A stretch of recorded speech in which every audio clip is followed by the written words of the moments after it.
The journal that I mentioned earlier by Curtis, by Lorenzo whom? Lorenzo Rockwell. By Lorenzo Rockwell. He had a number of sons that came.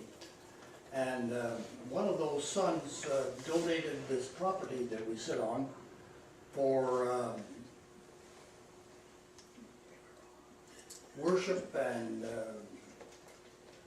education and burial grounds.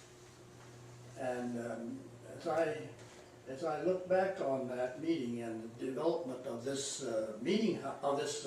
schoolhouse, I think it was a foundation for a meeting that was activist. It was unusual for many of the Quaker meeting houses to engage the surrounding community. And a number of people came to this school who were not Quakers. School finally flourished, and some of the outstanding teachers came from Ohio and southern Iowa here to teach at this school. It was a place of development for them too. They went on to become leading teachers and business people in their communities, other places. This community was also had an outreach into other Quaker circles. It was regularly, although it was a long distance from the other Quakers in Iowa. There are stories in this journal I mentioned about the Rockwells using a camp wagon and driving to Bear Creek meeting or quarterly meeting, and to Whittier for yearly meeting.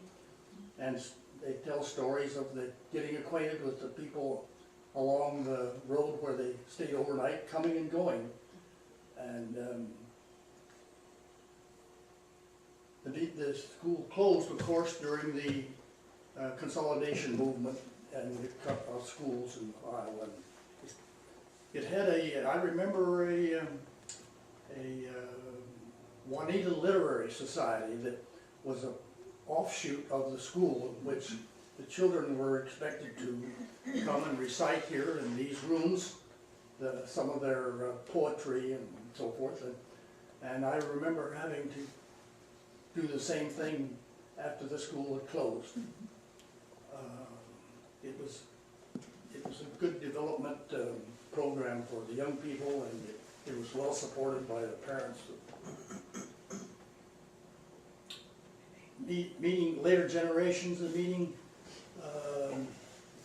engaged wider circles of Quakerism into the Friends Committee of National Legislation and the American Friends Service Committee. And I remember Rachel Hodgin attended the Friends World Conference in London. I think that perhaps because this meeting was so far from other meetings, that it encouraged the Quakers here to reach out to other things. I'm very nostalgic about this meeting.